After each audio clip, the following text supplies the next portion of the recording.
Bang, mungkin menanggapi terkait hasil putusan Bang Rasman kan tadi sudah ketok palu ya, yang dimana majelis hakim menyatakan 1 tahun 6 bulan dan denda 200 juta gitu. Mungkin seperti apa Bang menanggapi? Baik, terima kasih rekan-rekan wartawan. Ya, untuk menanggapi yang mana pada hari ini tadi jam berapa? Jam 10 ya? Ada dibacakan putusan terhadap klien kami Dr. Rasman Arif Nasution. Ya, kebetulan saya sendiri tadi tidak hadir di persidangan maupun di Pengadilan Negeri Jakarta Utara karena ada acara yang bersamaan. Namun menurut tadi yang saya dapat informasi daripada rekan-rekan yang hadir di sana, karena saat ini klien kami ini Dr. Rasman Arif ini kan masih di dalam proses perawatan atas penyakit yang dialami saat ini itu di Penang ya. Jadi sidang sebelumnya saya juga memang tidak hadir karena di luar kota, namun rekan-rekan rekan-rekan kuasa hukum yang lain sudah menyampaikan surat secara resmi ke pengadilan maupun melakukan permohonan supaya untuk putusan klien kami Dr. Rasman Arif ini supaya ditunda 1 bulan karena berhubungan sesuai dengan referensi daripada dokter, diperkirakan butuh perawatan 1 bulan. Namun seperti yang kita sudah ketahui minggu yang lalu dan saat ini bahwa hakim tetap bersikukuh melakukan sikap bahwa hari ini sidang tetap harus dibacakan. Namun untuk menanggapi sikap tersebut, rekan-rekan kami tadi yang ada di sana mengambil sikap untuk all out. Artinya kuasa hukum tidak ada tadi menghadiri pembacaan putusan terhadap klien kami Dr. Ham di dalam persidangan di Pengadilan Negeri Jakarta Utara. Namun seperti yang sudah kami dengar daripada rekan-rekan media dan seluruh wartawan bahwa putusan dibacakan dengan putusannya bahwa dinyatakan klien kami ini Dr. Rasman Arif Nasution ini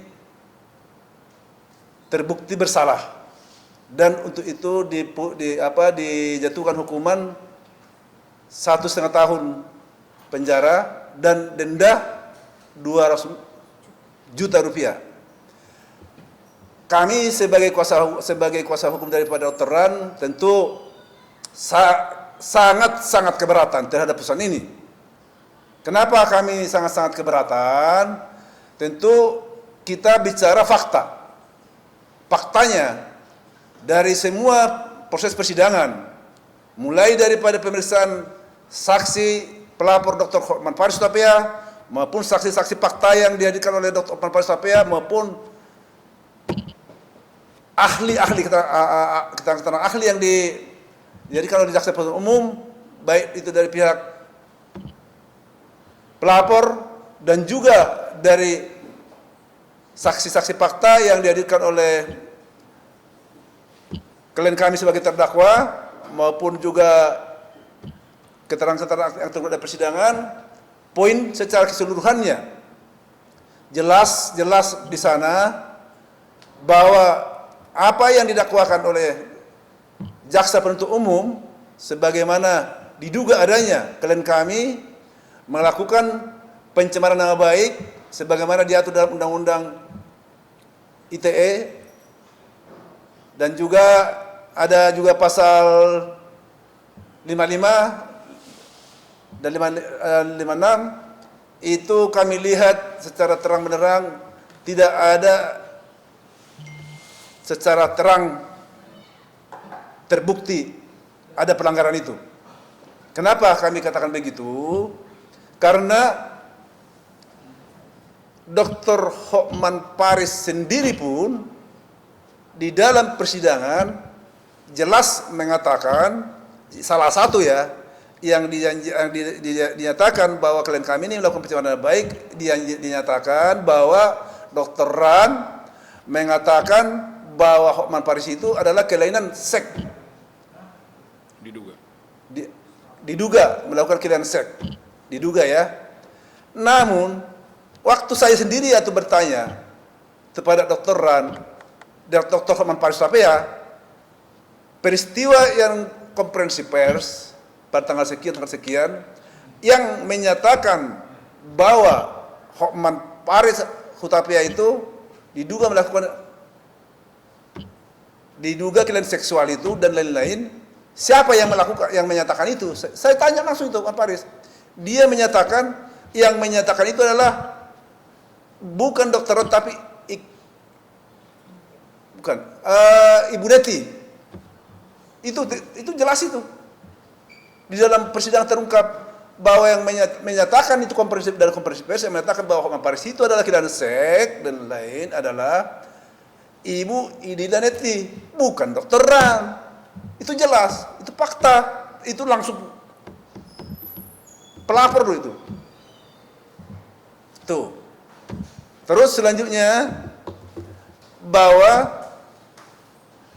fakta selanjutnya langsung ini dari Iklim Hakim yang menyatakan dengan jelas dan terang bahwa Hotman Paris Hutapea itu melakukan pelecehan seksual maupun secara oral Verbal.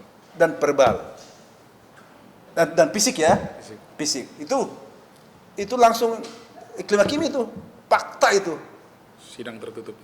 ya. Dan selanjutnya bahwa Hotman Paris mengatakan bahwa dia dengan Iklim Hakim adalah berpacaran. Dia juga mengakui bahwa kalaupun ada melakukan sesuatu kan suka sama suka. Itu kata Hotman Paris. Tapi di dalam fakta persidangan jelas juga mengatakan Iklim Hakim, saya sendiri yang bertanya itu. Bagaimana hubungan dia dengan Hotman Paris? Dia bilang tidak pernah ada pacaran. Karena waktu Hotman Paris Hutapea melamar dia meminta untuk pacaran, dia menolak, dia mentah-mentah langsung ditolak, gak mau dia.